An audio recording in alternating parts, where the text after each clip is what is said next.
नमस्कार दोस्तों, स्वागत है शोमोज बायोलॉजी का और एक हेल्थ वीडियो में। इस वीडियो में हम बात करने वाले हैं एरिथ्रोसाइट सेडिमेंटेशन रेट के बारे में और ईएसआर टेस्ट के बारे में। अगर डॉक्टर ने आपको ईएसआर टेस्ट प्रिस्क्राइब किया या फिर आप एक हेल्थ प्रोफेशनल हो, ईएसआर टेस्ट में क्या क्या चीज़ें इंक्लूड रहता है, कौन कौन से पैरामीटर्स रहता है, ईएसआर टेस्ट के नॉर्मल वैल्यूज़ क्या है, ईएसआर टेस्ट के एबनॉर्मल वैल्यू मतलब ज़्यादा है या कम है तो क्या मतलब होता है, सारे सवालों के जवाब इस वीडियो में आपको मिलेगा। तो चलिए शुरू करते हैं। ESR, erythrocyte sedimentation rate. तो इस टेस्ट का पर्पस क्या है पहले ये देख लेते हैं। बेसिकली ये टेस्ट जो है ये मेजर करता है the rate at which red blood cells settle in A tube over a specified period of time.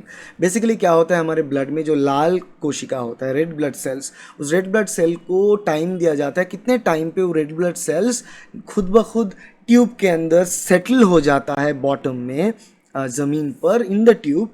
उसी चीज़ को मेजर किया जाता है, उसी टाइम को मेजर किया जाता है, उस रेट को मेजर किया जाता है, उसी को एरिथ्रोसाइट सेडिमेंटेशन रेट बोलते हैं।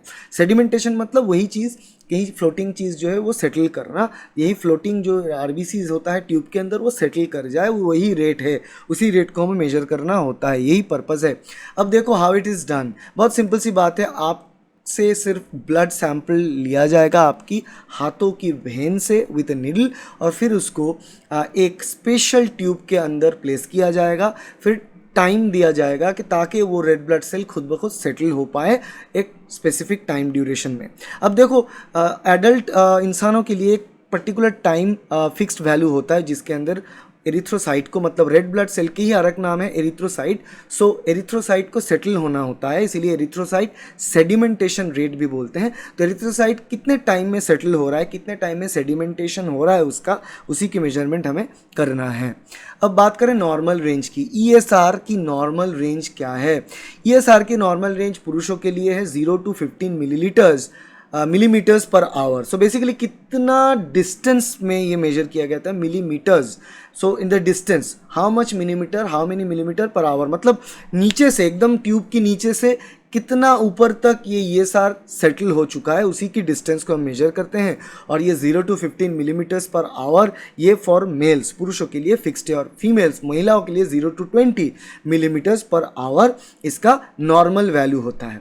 अब एबनॉर्मल वैल्यू इंडिकेटर क्या है, इसका एबनॉर्मल वैल्यू कौन कौन सी चीज़ें कैसे होता है। देखो एलिवेटेड वैल्यू होता है, मतलब ईएसआर के वैल्यू अगर ज़रूरत से बहुत ज़्यादा बढ़ जाए तो वो क्या इंडिकेट करता है, वो इंडिकेट करता है इन्फ्लामेशन। मतलब आपके शरीर में किसी भी हिस्से में कोई ना कोई इन्फ्लामेशन है, सूजन है, चल रहा है, कोई ना कोई इन्फेक्शन आपके शरीर में चल रहा है जिसके चलते ईएसआर बढ़ता है।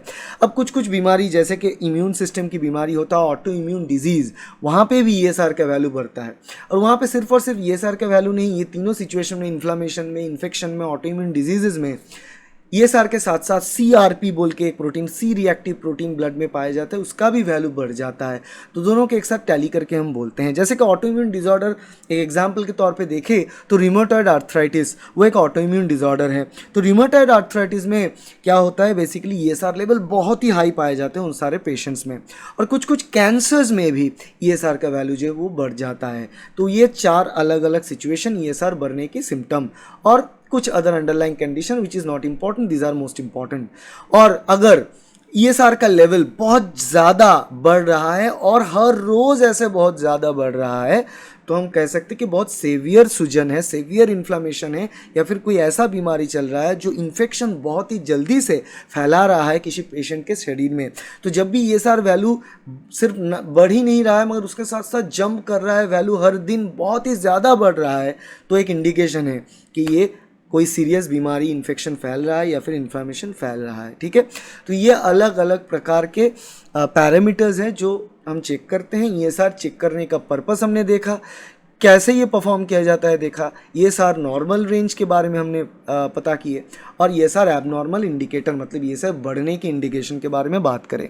बढ़ना ही यहाँ पर नेगेटिव इंडिकेशन के तौर पे आता है। तो आशा करते हैं वीडियो आपके लिए हेल्पफुल रहा।